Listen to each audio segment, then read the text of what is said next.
Welcome back to Just Chattin', and this is the series of videos we do on Thursday and Sunday evenings just for our own entertainment. As you can see, Audie the bad cat is here, but I'm going to send him away in a couple of minutes. What we need to talk about today, and we do need to talk about it, it's like the elephant in the room. Ignoring it is not going to make it go away. It's just going to make it worse. What we need to talk about today is potentially triggering. I would say it is possibly triggering for many people, not just the few. So, please be aware, we are going to talk about loss. We are going to talk about the loss of the sock puppet's mother, the late Princess Diana. We are going to talk about Nutmeg's story of the loss of a pregnancy. We are going to talk about Nutmeg allegedly desiring to snuff her own candle. These can be difficult topics for some people, but as I say, it's the elephant in the room. Ignoring it is not going to make it go away. So, when we come back.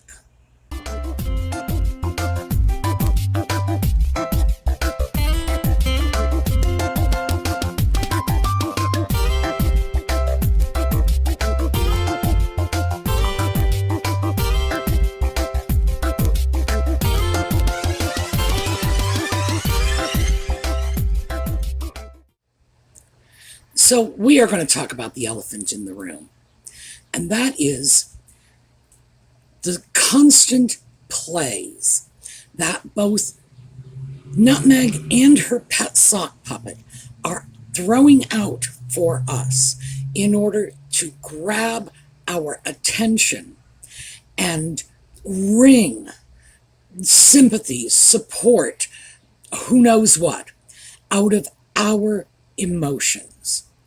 It is one of the most callous forms of emotional manipulation out there. And frankly, they seem to have elevated it to an art form. So, we're going to start with Harold and the dead mother. We all know Princess Diana passed away. Many of us feel it was a tragedy. Many of us could care less. That's not what's at stake here. We all know it was traumatic for Harold, mostly because 25 years later, he's still busy telling us how traumatic it was for him. And he is doing this with intent. See, this is the part I think some people may be missing in the equation. Why is he doing it?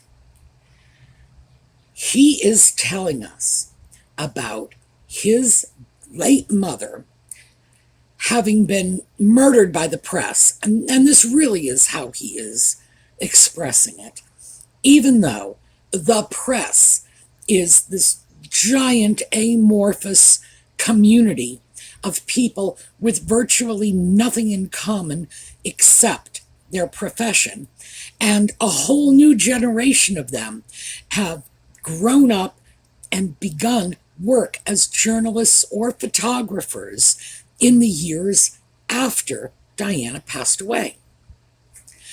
But still, this is his crusade.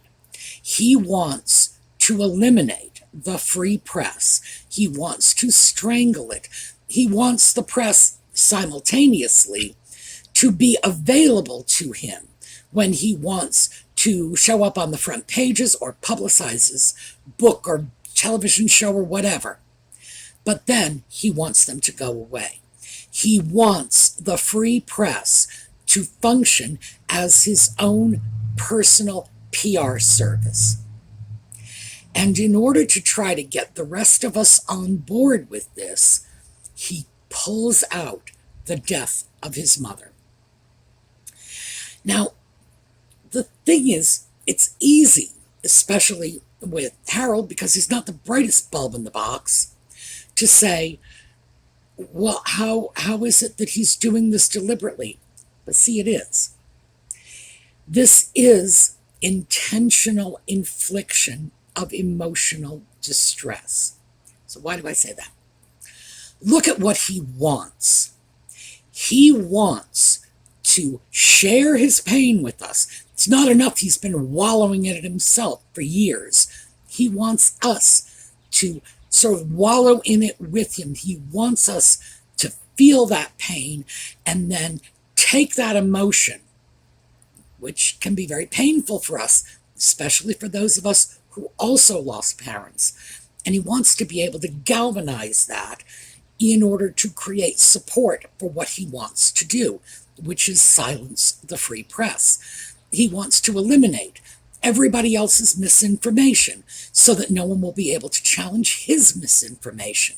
He wants the press to go away and not bother him until he wants the press to be there and publicize whatever it is he's up to next. It's an alarmingly infantile thought process, but hey, this is Harold we're talking about. Yes, he means to cause us pain. He tells the story in order to elicit sympathy, empathy. How do you do that? You make people feel your pain. But he doesn't just want us to feel his pain. I think he would love it if we all did. But as with anybody with half a brain in their head, and I do believe that he has half, possibly less, but he may have at least half a brain.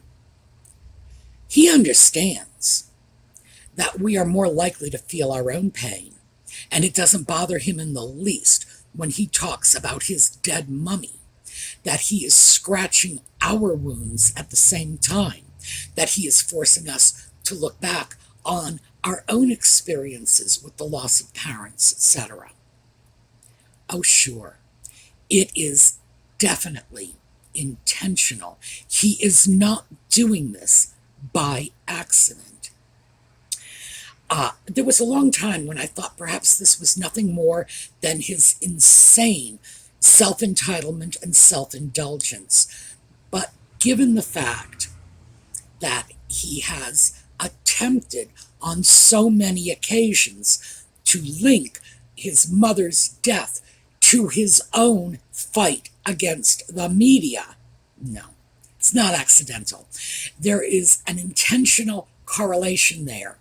And beyond the correlation, I would say that there is a strong intent to make us feel pain so that we will then be able to transfer all of that emotional upheaval over to him in terms of sympathy, pity, support, etc. It's not accidental. And that's just one episode.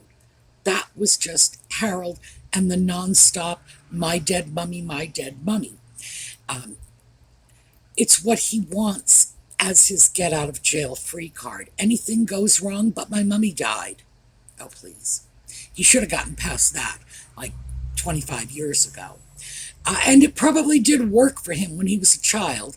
Who knows, perhaps he's just not emotionally mature enough to understand that the excuses, the dog ate my homework stuff you come up with when you're a kid don't wash 25 years later. But Nutmeg has done the same thing.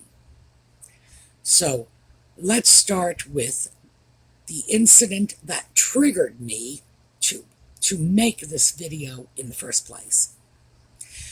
We spoke about the surrogacy last time and the alleged miscarriage, and that prompted a number of comments from viewers who discussed their own miscarriages. And there was a tremendous outpouring of support from other viewers who read the comments and wanted to show support, to express their sympathy.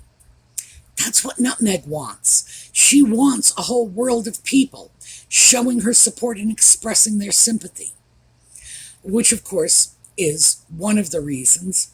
So there are two, remember, because she also needed that continuance in her trial. One of the reasons that she comes up with all these bizarre and utterly fantastic stories. Now, just to quickly recap, why do I feel that Nutmeg's alleged miscarriage did not take place? Well, we've got three separate stories. We have the story Nutmeg told in the New York Times, miscarriage in the nursery holding the baby. We've got the story that her friend told on Netflix, being with her. Remember, she was alone with her baby in the nursery.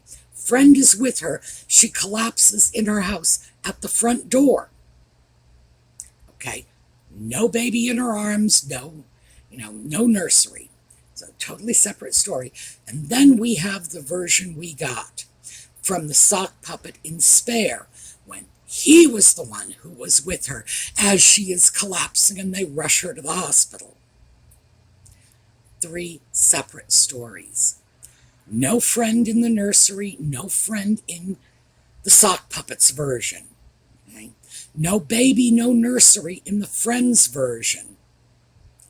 We're looking at three separate, mutually exclusive stories. And then we have the sock puppet story of collecting the human remains in a box, hospitals just giving it to them, which is not done, and then illegally burying it out in the backyard it wasn't in their bag, it was somebody else's backyard, just scooping away a little bit of dirt with his hand and burying the box at the foot of a tree, which is virtually begging the woodland creatures to come in and deal with that, as woodland creatures deal with deceased remains.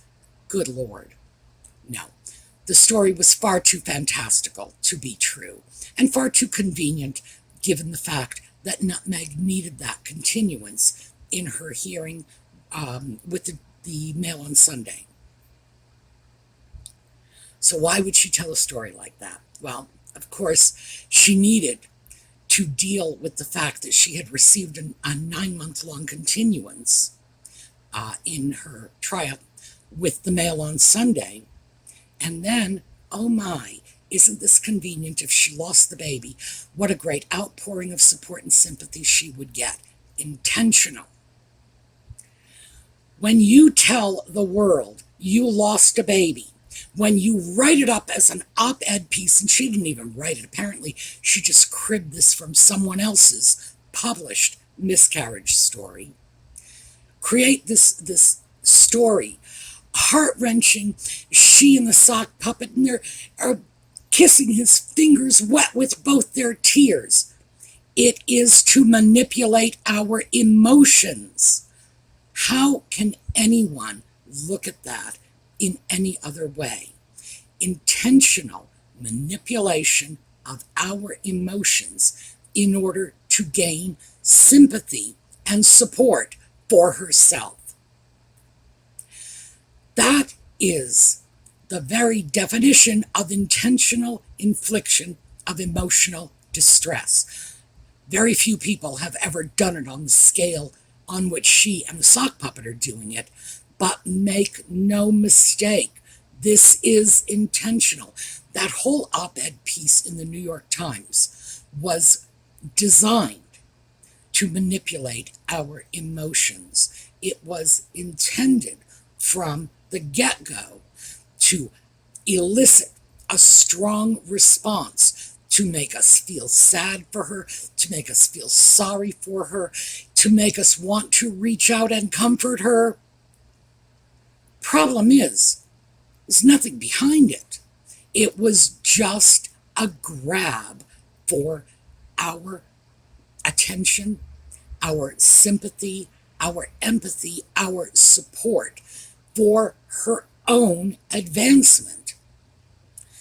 So Yeah, I do not for one instant believe this is accidental, that they are just randomly causing pain. No, no. They are seeking to cause pain. The worst, of course, was Nutmeg's story about how she intended to harm herself when she was allegedly pregnant with the putative first child. That was thrown out on the Oprah interview. I've always suspected it was just thrown out on the fly, that that was something that she just dumped on the spur of the moment and probably had not planned in advance. And there is not a shred of evidence, not a shred, to support the idea that this actually happened. It's Nutmeg and the Sock Puppet's word, but they've lied about so many things. Why should we trust their word about this? No. Furthermore, remember, Nutmeg claimed that when she went to the Cirque du Soleil performance, she was just crying through the performance. They were photographed on the way out. There was no evidence of that. None. And there would have to be, because you don't walk out with that much makeup. That's not the kind of makeup you put on in 30 seconds in the ladies' room. No, no, no, no, no. No. She never got any mental health counseling from this, either at the time or subsequently, despite the fact that her mother was a certified mental health counselor and her sister was a certified mental health counselor. A lot of people have said, well, she wouldn't have gone to Samantha, but I would say no. I have dealt with people who were genuinely intent on harming themselves, and they will take any port in a storm. They would go to Attila the Hun if they thought they were going to get help there, so no. But certainly no one can say she wouldn't have gone to her mother. Did she go to her mother? No, no, because her mother did not show up in England for some months later. And what about Harold not getting her the mental health counseling she would need? Funny thing is, shortly after that, when he got into his fight with William, broken dog food bowl, broken necklace, first thing he does is get on the phone, speed dial his own therapist. No, no, it doesn't wash. And that, in particular, was a dreadful thing to throw out there. It's like, of all the lies you can tell, this one is probably the worst, because genuine,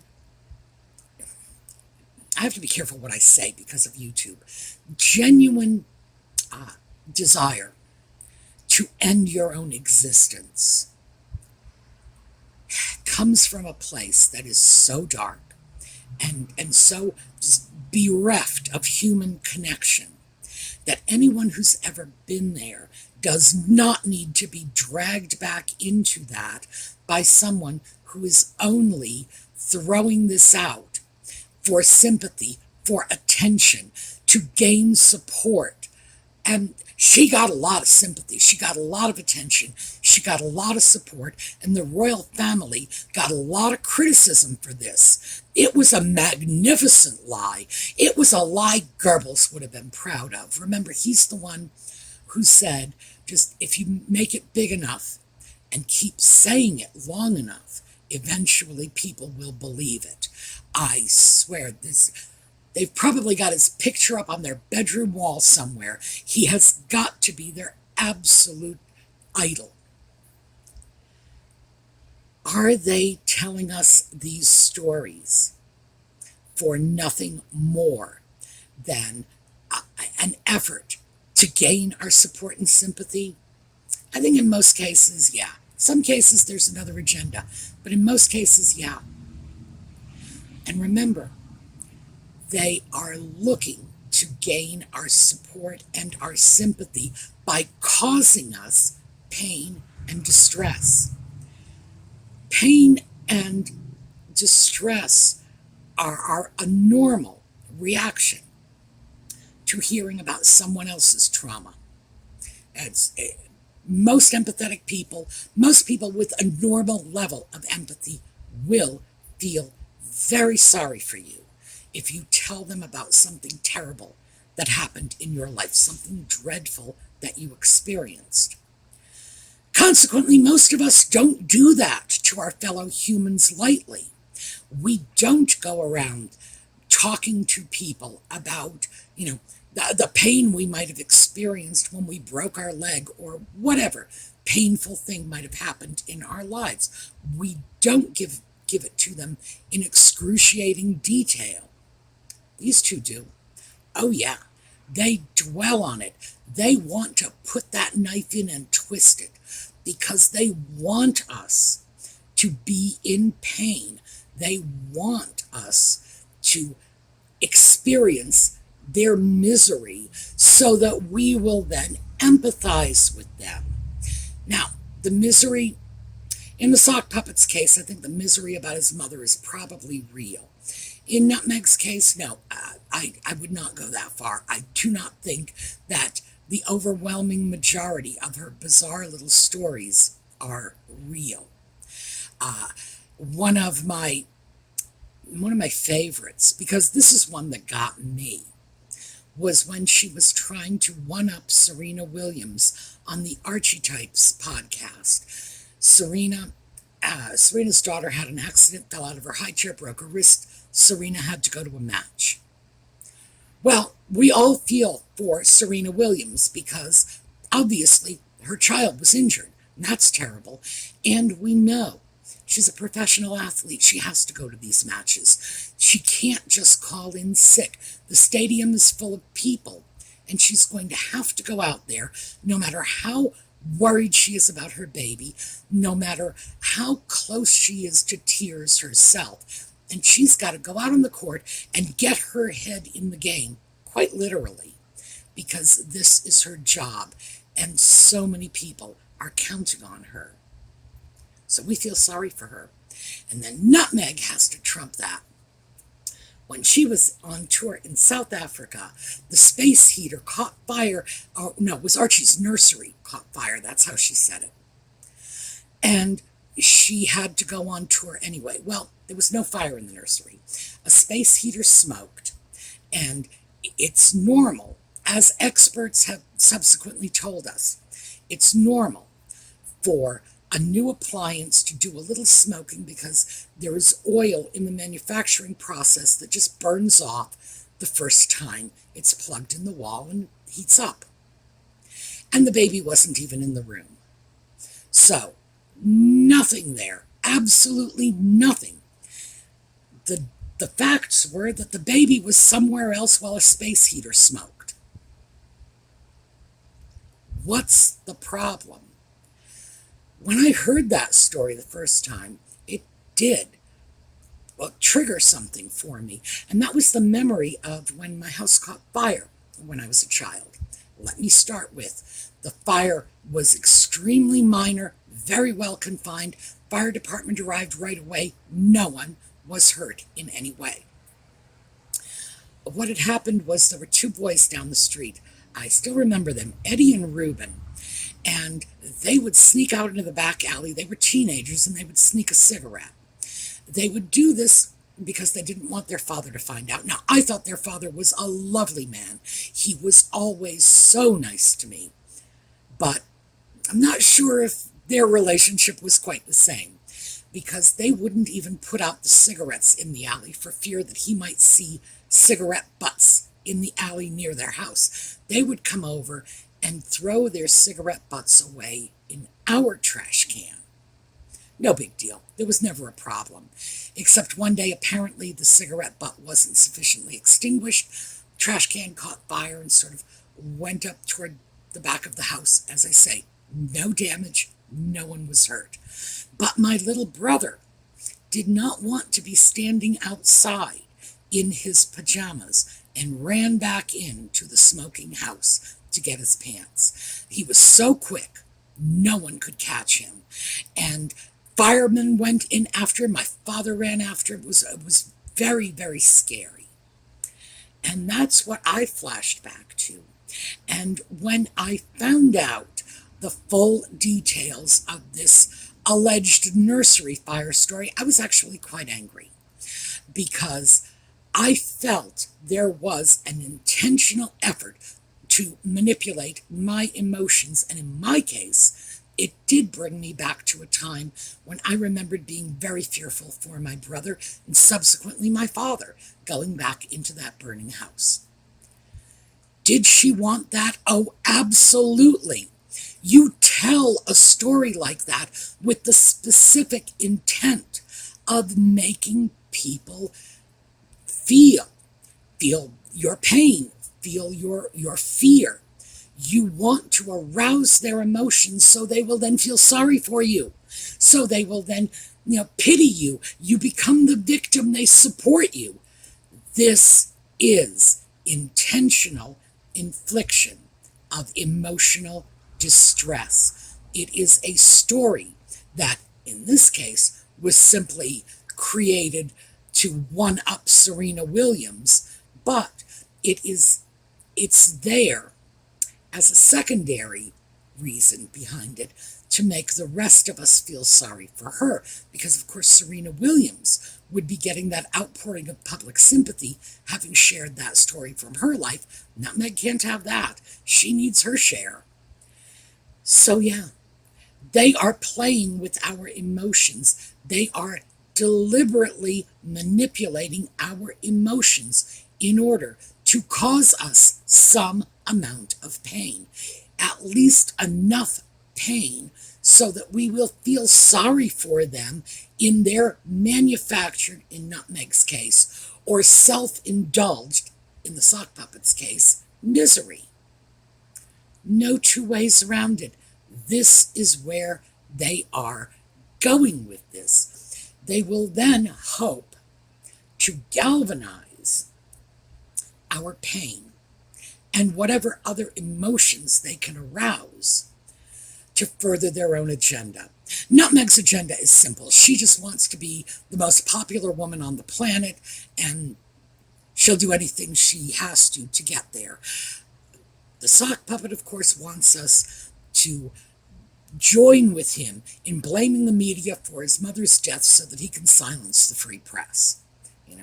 Put them on a string like a yo-yo. Come when I want you, go when I don't. Yeah, it's not how life works. What I think we all need to take away from this is that it's deliberate. You can't disguise it any other way. You can't say that it's an accidental byproduct of something else. No. They intend to play with our emotions because the only way they get what they want from us is if they can elicit that emotional response. They're doing it for sympathy. They need to cause us enough pain to sympathize with them. They want us to support their crusade against free speech. They need to cause us that pain. Even if all they wanted to do was create a victim narrative, and certainly that's a big part of it, they would still need to create enough pain in us so that we could begin to relate to whatever it is they're putting out there. So no, all you have to do is think about what they are doing rationally. And remember, my biggest tool in explaining them is our own common sense. The only way they get what they want is by hurting us in some way, making us feel uncomfortable, making us feel sorry for them. They do that by causing us some degree of pain. Problem is, in doing this, they are causing some people, the people who have gone down that dark well of self-harm, the people who have experienced the tragedy of a lost child, the people who have dealt with their own loved ones passing, or even in my very minor case, fear for a brother running into what I thought was a burning building. And keep in mind, I was about 8 or 9 years old at the time. I didn't know what was going on. Tap into that. And when they are dumping this on the people who are particularly vulnerable because they have had these experiences themselves, it devolves to a level of cruelty that is very, very hard to accept. All right, so that's what I have for you today. I'm going to take a look at a slideshow on the way out. Because I did mention Diana's passing, let's take a look at the Diana slideshow. And in the meantime, I hope you all have a terrific day, and I will see you next time.